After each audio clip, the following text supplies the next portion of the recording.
अस्सलाम वालेकुम नाज़रीन, आपकी खिदमत में हाजिर है आपका होस्ट नवीद। गुज़श्ता रोज़ एक दर्दनाक, अलमनाक, होलनाक और वो वाक़या पेश आया जो हमें सोचने पर मजबूर कर गया। तरह तरह की बातें सोशल मीडिया पर देखने को मिली, सुनने को मिली। कुछ एंकर्स ने इसको हमारी डायरेक्टली पाक फौज के साथ जोड़ा, कुछ ने सियासी लोगों के साथ जोड़ा। मगर क्या हम इन सारे शोर शराबे में एक पॉइंट भूल तो नहीं गए, वो कि जो तीसरी ताकत इस सारे घिनौने खेल से फायदा उठाने जा रही हो, वो ताकत जो पाकिस्तान की सालमियत से महरूम करना चाहती हो, वो ताकत जो पाकिस्तान को कायम ना रहने की कोशिश और ख्वाहिश जाहिर करती हो। जी, मेरा इशारा है इंडियन एजेंसी रा की तरफ। क्या वो तीसरी ताकत इंडियन रा है कि जिसने सिचुएशन को भांपते हुए एक ऐसा वाकया किया, जैसा कि हमारी क्रिकेट टीम पे देखा जाए कि क्रिकेट की बहाली पर हमें अरसा लगा, श्रीलंका की टीम पर डायरेक्टली इंडिया से ताने बाने बंधे, वहां पर हमला किया गया। कजाफी स्टेडियम के बाहर जब लिबर्टी चौक पे बस पहुंची तो वो ताने बाने राह के साथ मिले। क्या एक बार फिर वही खेल यहां पर रचाया गया और हमारी आंखों में वो धूल झोंकी गई जो हमारे जहनों पर अपनी अपनी सियासी जमातों का मोहब्बत का एक खुमार चढ़ा हुआ है। हमारी आंखों में सिर्फ एक ही तस्वीर है कि वो है हमारे अपने सियासी कायदीन, और हम उन सियासी कायदीन की इतनी तारीफ के पुल बांधते हैं कि हम अपने दुश्मन की चाल को भांप ना सके हों और दुश्मन की चाल वो कामयाबी की तरफ जा रहा हो। अरशद शरीफ का कत्ल एक मिस्टेकली जो पुलिस की जानिब से, कीनिया की पुलिस की जानिब से जो मौकफ आया, वो एक था कि हमने नाका पे रोका, नाका पे ना रुकने के बाद फायर किया गया।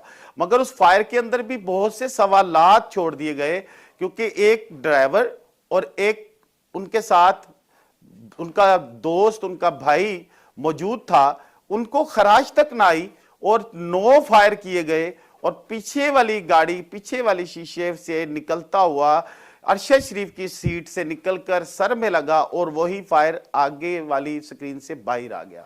तो ये सवालिया निशान है कि क्या शूटर इतना पावरफुल और इतना ट्रेन था कि उसने अरशद शरीफ को टारगेट किया। तो इसको अगर पॉइंट को देखें तो हमें यह लगता है कि इसकी टारगेट किलिंग की गई। तो नाजरीन, मैं वो जो तवज्जो जिधर लेकर जाना चाह रहा हूं, शायद आपके जहनों में भी वो सवाल इस वक्त पर आ रहे हों, क्या तीसरी ताकत वो इंडिया ही है या वो यहूदी एजेंडा है जो हमारे मुल्क पाकिस्तान की एटमी ताकत को गाए बगाए चैलेंज करता है। अभी हम पिछले टेनोर में चले जाएं, उससे पिछले में चले जाएं, अमेरिका और अफगानिस्तान की जंग में हमारे खामखा एक फरीक बनाया गया, खुदकश हमले किए गए, ड्रोन हमले हुए, फिर हमारी पाकिस्तानी फौज ने बहुत सी कुर्बानियां दी, ज़रबुल फसाद किया, ज़रबुल अज़ब किया, कराची का ऑपरेशन किया। अभी हम अल्लाह अल्लाह करके सारे ट्रैक पे ही आए थे कि अभी हमारी मुआशियत थोड़ी सी स्टैंड होने लगी थी। हम आठवीं ताकत में वो पावर रखते हैं, इस्लामी ममालिक का वाहिद एक मुल्क पाकिस्तान है जिसके पास एटमी ताकत है। क्या हम उस ताकत को संभाल सकेंगे? हम एक ही तरफ संभाल सकेंगे कि हम यकजहती पे रहें। हम जो सहाफ़ी भाइयों की हमारी जो जिम्मेदारी बनती है, हम तमाम पॉइंट्स को देखते हुए उस पर तबसरा करें, ना कि हम अपने अंदरूनी मामलात, हम अंदरूनी दुश्मनी की तरफ जाएं। हमें चाहिए कि अपनी बैरूनी ताकतें, बैरूनी हमारी साजिशें, बैरूनी दुश्मन जो हैं, हम उनकी तरफ भी पॉइंट अपने दें, हम उनको भी देखें कि क्या यही होने जा रहा है। और फिर बात आ गई है इमरान खान के लॉन्ग मार्च की 6 महीने से लॉन्ग मार्च की डेट दे रहा हूं, ये कर रहा हूं, वो कर रहा हूं, ये सबक जो है लाया जा रहा था। और अचानक से ये क्या हुआ कि अरशद शरीफ कत्ल हुआ। कत्ल होने के बाद ही अभी कल जुमेरात को उसकी तदफीन है और जुम्मे को आप लॉन्ग मार्च की कॉल दे रहे हैं, लिबर्टी चौक लाहौर से निकल रहे हैं। क्यों? आप वाहिद इमरान खान वाहिद वजीर आजम है जिसे पाकिस्तान की तारीख में पहली बार आईनी तरीके से अलग किया गया। इमरान खान साहब, आप वाहिद वजीर आजम है जिसे तोशा खाना केस में लीगल आईनी तरीके से आपको वो प्रोसेस जो आपने खुद ही 50% का किया, वो ना देने के ऊपर आपको निकाला गया है।